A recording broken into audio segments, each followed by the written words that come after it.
Russian President Vladimir Putin is blasting the West today, saying that it is playing a dangerous, bloody, and dirty game over Ukraine.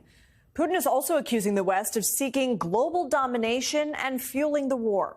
NBC's Matt Bradley is in Kyiv. So, Matt, more tough talk from Putin here as Russia claims that Ukraine would use a so-called dirty bomb. Is the fear here that he would use this false flag premise as a justification for escalation?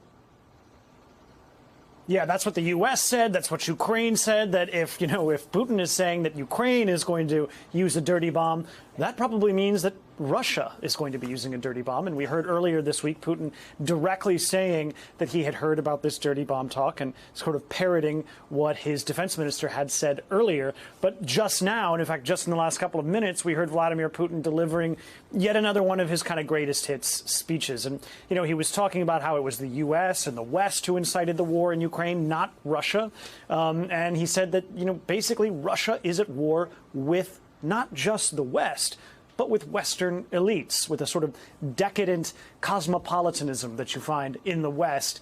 This speech, Lindsay, it would have a pretty good home in a lot of CPAC conferences or maybe in some right-wing talk shops in Europe or in the West, where he complained about cancel culture.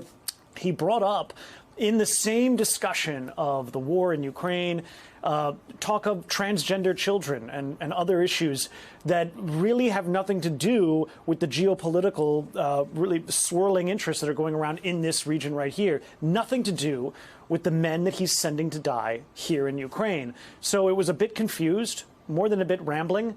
And again, just the kind of thing we keep hearing, clearly meant to try to appeal to a certain sensibility in the West that it really is leaning right wing. And you have some new reporting on Kherson. What can you tell us?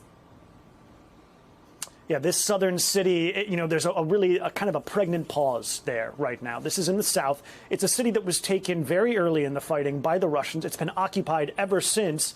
And the people that I'm speaking to in Kherson say that the city has fallen very, very quiet. And that's because a lot of the Russian senior officers and their Ukrainian collaborators, pro-Russian Ukrainians, of whom there are quite a few, have been evacuated from the city. All of this in preparation for what the Russians and the Ukrainians are describing as a major battle to retake this city. And the people that I'm speaking to there say that they're constantly being told, even by cars rolling down the street with loudspeakers on them and by text messages on their cell phone, that they need to leave the city immediately. Now, that is obviously an incredibly ominous warning, especially when it comes on the heels of what you just mentioned, Vladimir Putin's talk of a dirty bomb and, some of the statements from the state energy company saying that they've seen movements around the nearby Zaporizhzhia nuclear power plant, which is occupied by the Russians, and which makes it seem as though the Russians are kind of looking at some of this spent nuclear fuel. We don't have any details of what exactly that would mean. But again, it's very hard to pin down exactly what the next move is going to be. But it looks as though with the Ukrainians bearing down on Kherson and the emptiness of that city, that we could see a blistering battle there that might not see the city survive. Lindsay? All right, Matt Bradley, thank you.